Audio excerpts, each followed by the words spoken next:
नमस्कार दोस्तों, देश दुनिया में आपका हार्दिक स्वागत है।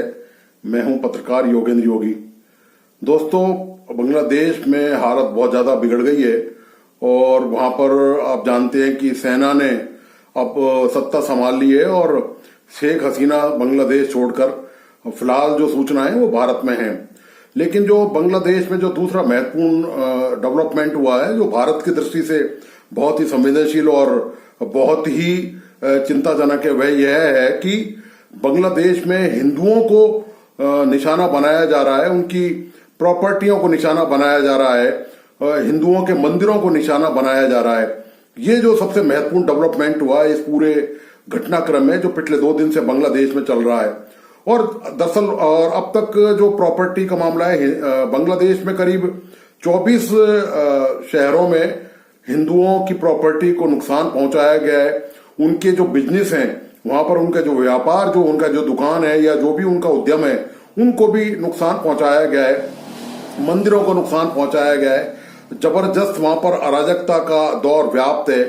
और जो सर्वाधिक आश्चर्य की बात यह है, भारत में किसी भी मुसलमान के साथ कुछ भी हो जाए, उस पर आसमान सिर पे उठाने वाला भारतीय विपक्ष, जो कांग्रेस इंडिया गठबंधन के जो लोग हैं, वो ऐसा करते हैं, ऐसा त्राहिमाम करते हैं कि मानिए पृथ्वी जो है उसमें भूचाल आ गया हो। इस तरह की वो हरकतें, उनके बयान करते हैं। लेकिन बांग्लादेश में हिंदुओं पर जबरदस्त अत्याचार हो रहा है और उनकी प्रॉपर्टियों को जलाया जा रहा है, उनको मारा पीटा जा रहा है, उनके प्रतिष्ठानों को नुकसान पहुंचाया जा रहा है। इस मुद्दे पर पिछले 2 दिन से एक भी बड़े विपक्षी दल ने, उनके नेता ने, चाहे वो कांग्रेस हो, चाहे वो दूसरे नेता के क्षेत्रीय दल हो, राष्ट्रीय दल हो, जो विपक्ष के दल हैं, उनमें से एक भी नेता के मुंह से 2 फूटे बोल भी नहीं निकले। ये जो तुष्टीकरण की नीति है दोस्तों, इसी के कारण आज भारतीय जनता पार्टी सत्ता में है। बहुत हद तक ये भी एक कारण है और बड़ा कारण यही है कि कांग्रेस और दूसरे दल जो तुष्टीकरण की नीति पूरे देश में अपनाते रहे हैं, अघोषित नीति, जिसके तहत यदि मुसलमानों के मामले में कहीं कुछ हो, चाहे वो गैर कानूनी काम ही क्यों नहीं कर रहे हो, लेकिन उनका समर्थन इन दलों ने हर हालत में किया है।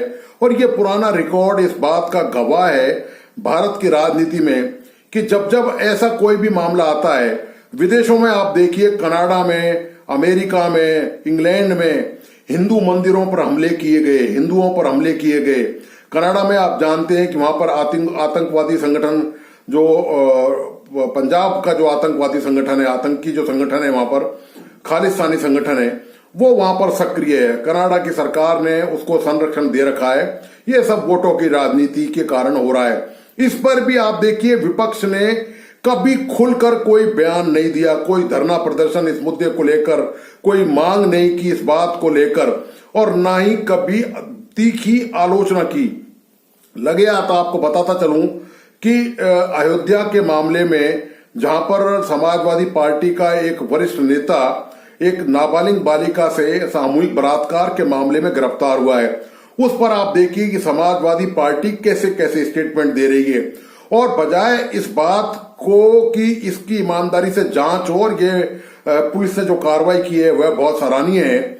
और योगी सरकार ने उस आरोपी के जो अवैध अतिक्रमण था, उसकी जो बेकरी थी, उस पर बुलडोजर चलवा दिया। इससे आप देखिए कि समाजवादी पार्टी के नेताओं के तेवर बदले हुए हैं और कहीं ना कहीं कांग्रेस का उनको मौन समर्थन भी हासिल है।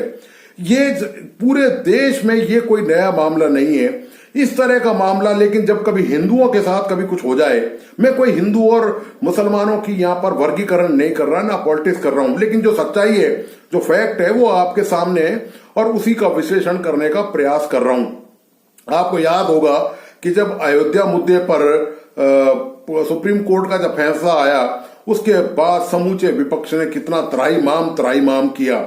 आज जब हिंदू बांग्लादेश में पिट रहे हैं, उनकी संपत्तियां जलाई जा रही हैं, उनका जीवन खतरे में है, उनके महिलाएं बच्चे खतरे में हैं, तब सारे विपक्षी दल खामोश हैं और ऐसा लग रहा है कि उनका उनसे कोई संबंध ही नहीं है, कोई सरोकार नहीं है।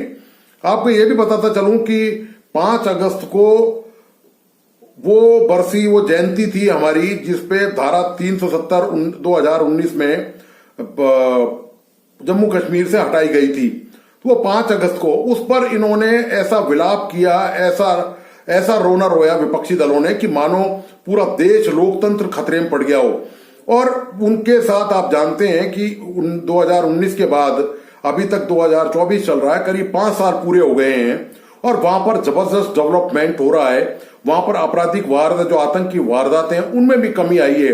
पथराव की घटनाएं अब वहां पर शून्य है, वो होती नहीं है। पहले आप जानते हैं कि पुलिस बलों पर वहां पर आतंकियों को संरक्षण देने वाले उनके हिमायती पथराव करते थे, लेकिन जब से धारा 370 हटी है उसके बाद से जम्मू कश्मीर में आप देखिए कि इस तरह की वारदातें आपको नहीं मिलेंगी। इस पर विपक्षी दलों ने बहुत मातम मनाया कि मानो जाने कितना भारी अन्याय हो गया है धारा 370 और 35A हटाने से। तो ये विपक्षी दलों की हालत है दोस्तों, और यही वजह है कि मैं आपको यह भी बता दूं कि भारतीय जनता पार्टी यदि केंद्र में आज तीसरी बार सरकार बनाने में सफल हुई है, सक्षम हुई है, तो उसकी एक वजह यह भी है। दूसरे और भी कारण होंगे, लेकिन कहीं ना कहीं एक बड़ा कारण यह है कि कांग्रेस और जो इंडिया गठबंधन के जो दल हैं वो मुसलमानों को लेकर तुष्टीकरण की राजनीति करते रहे हैं। यह बात भारतीय जनता पार्टी को बहुत अच्छी तरह समझ में आ गई और भारतीय जनता पार्टी फिर खुलकर मैदान में आ गई। जो भी ऐसे मुद्दे होते हैं इसमें भारतीय जनता पार्टी खुलकर सरेआम हिमायती बनकर खड़ी हो जाती है। हिंदुओं के मामले में, राम मंदिर के मुद्दे में भी भारतीय जनता पार्टी में शुरू में जो हिचकिचाहट थी, आप जानते हैं कि जब बाबरी मस्जिद ढाई गई थी उसके बाद से, लेकिन भारतीय जनता पार्टी ने धैर्य रखा इस मुद्दे को लेकर और सुप्रीम कोर्ट का फैसला आने के बाद उसको लागू करवाया और अयोध्या में भव्य राम मंदिर का निर्माण कराया। लेकिन आपको मैं बताता चलूं कि एक भी विपक्ष का नेता उस धार्मिक आयोजन में शामिल नहीं हुआ। तब ये कहा गया कि ये भारतीय जनता पार्टी का आयोजन है, उसके बाद भी कोई नहीं गया। सबसे महत्वपूर्ण यह कि उसको आयोजन को कई महीने बीत चुके हैं, इतना शानदार अंतर्राष्ट्रीय स्तर पर सुर्खियों में वो आयोजन रहा। तो जहां भी कहीं ऐसा मसला आता है, जहां कहीं हिंदुओं की पैरवी की बात आती है, उनके हितों के संरक्षण की बात आती है, वहां पर विपक्षी नेताओं को सांप सूंघ जाता है। लेकिन जब हिंदुओं पर हमले होते हैं, आपको पता है कश्मीर में जो कश्मीरी पंडित हैं, कांग्रेस के शासन के दौरान जम्मू कश्मीर की जो रीजनल पार्टी है, महबूबा मुफ्ती की पार्टी जो है, और दूसरी जो विपक्षी दल है वहां पर, उनकी जो पार्टियां, उनके शासन के दौरान ही वहां पर उनको मजबूर होकर जम्मू कश्मीर छोड़ना पड़ा आतंकी गतिविधियों के कारण। आतंकवादियों ने उनके परिवारों के सदस्यों को मारा, उनके वहां के स्थानीय लोगों ने उनकी प्रॉपर्टियों पर कब्जा कर लिया, उनको घर से बेघर होना पड़ा, वो दर बदर की ठोकरें खाते रहे कई सालों तक। उस दौरान देश में कांग्रेस का शासन था केंद्र में, और क्षेत्र में महबूबा मुफ्ती और दूसरी जो फारूक अब्दुल्ला की जो पार्टी है उनका वहां पर शासन था। ये इस दौरान सारी घटनाएं होती रही, लेकिन कभी कांग्रेस ने और विपक्षी दलों ने, आप जानते हैं, जो विस्थापित कश्मीरी पंडित हैं उनके मुद्दे पर कभी धरना प्रदर्शन, कभी कोई मांग नहीं करी, कभी कोई सुप्रीम कोर्ट और हाई कोर्ट में कोई याचिकाएं नहीं लगाई कि उनको न्याय दिलाया जाए और उनको वहां पर वापस जो विस्थापित हो चुके उनको बसाया जाए। ऐसा कोई प्रयास कभी कांग्रेस ने और विपक्षी दलों ने नहीं किया। तो भारतीय जनता पार्टी को इस बात का अच्छी तरह एहसास है कि ये जो तुष्टीकरण की राजनीति है वो भारतीय जनता पार्टी ने वो पर्दा पूरी तरह से हटा दिया। आप यूं कहें कि पर्दा फाश कर दिया। भारतीय जनता पार्टी ने कहा कि अब जब भी कुछ भी ऐसी कोई वारदात या कार्रवाई होगी तो भारतीय जनता पार्टी खुल के हिंदुओं के समर्थन में खड़ी होगी और वो चुप नहीं बैठेगी। लेकिन उसके बावजूद आप देखिए कि लगातार 2 बार से केंद्र में सत्ता तीसरी बार लगातार विपक्ष को केंद्र में लोकसभा चुनाव में हार का सामना करना पड़ा। लेकिन तुष्टीकरण की नीति, आज भी ये लगता है कि मुसलमान बहुत बड़ा वोट बैंक है और उनके खिलाफ उनकी अवैध, किसी भी मुस्लिम की अवैध गतिविधियां, गैर कानूनी गतिविधियां, उनका अपराध में लिप्त होना, उस मुद्दे पर भी कोई विपक्षी दल बोलने को तैयार नहीं होता, उसकी आलोचना करने, उसकी निंदा करने को तैयार नहीं होता। तो दोस्तों, बांग्लादेश में जो हो रहा है, हालांकि उस पर केंद्र सरकार चिंतित है, लेकिन केंद्र सरकार वहां अंदर जाकर बहुत कुछ नहीं कर सकती, वो दूसरा देश है। तो बांग्लादेश में जो हिंदू परिवार रह रहे हैं उनको अपने बलबूते ही कुछ ना कुछ व्यवस्था करनी पड़ेगी अपनी सलामती के लिए, अपनी सुरक्षा के लिए। हालांकि वहां पर अब सेना ने मोर्चा संभाल लिया है। उम्मीद ये की जानी चाहिए कि अगले 1 या 2 दिन में या शायद 3 दिन में, 4 दिन में वहां पर हालात सामान्य हो जाएंगे। लेकिन मुझे लगता है कि तब तक बहुत भारी नुकसान हो चुका होगा, और चूंकि वहां जो संपत्ति का जो डैमेज हुआ है वो शायद भरपाई कोई भी सरकार बांग्लादेश में अब नहीं कर पाएगी। इतनी भारी वहां संपत्ति का लॉस हुआ है। वहां पर मैं आपको ये भी बताता चलूं, मुझे याद आ गया कि इस्कॉन मंदिर को भी वहां पर नुकसान पहुंचाया गया है। बताया जाता है कि इस इस्कॉन मंदिर में हजारों लोग मुफ्त में खाना खाते थे वहां पर। इसके बावजूद भी उसका कारण यह है कि जमात इस्लामी वहां पर जो कट्टरवादी संगठन है जिस पर शेख हसीना ने प्रतिबंध लगाया था, और विपक्षी दल जो खालिदा की पार्टी है उस पर प्रतिबंध लगाया था, उसके बाद ये दोबारा वहां पर हिंसा की वारदात शुरू हुई है। पहली बार आरक्षण के विरोध में हुई थी, और जब आरक्षण का मामला शांत हो गया सुप्रीम कोर्ट के फैसले के बाद, सरकार बैकफुट पर आ गई थी शेख हसीना की।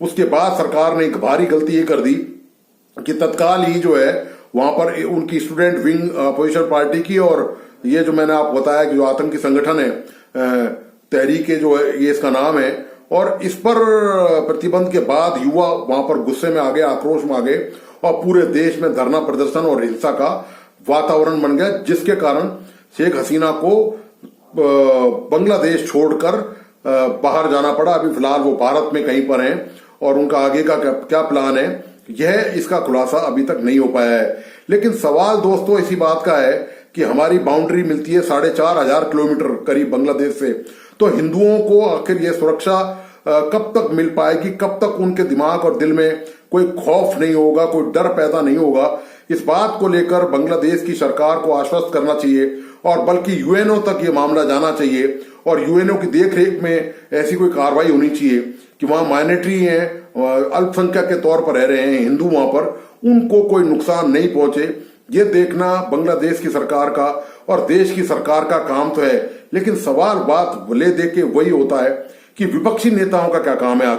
आखिर विपक्षी नेता कब तक इस देश में तुष्टीकरण की राजनीति करते रहेंगे, वोट बैंक के लिए कब तक मुसलमानों को गुमराह करते रहेंगे, बरगलाते रहेंगे, हिंदुओं के खिलाफ रहेंगे, या मौन साधे रहेंगे, बोलेंगे नहीं मुद्दों को लेकर।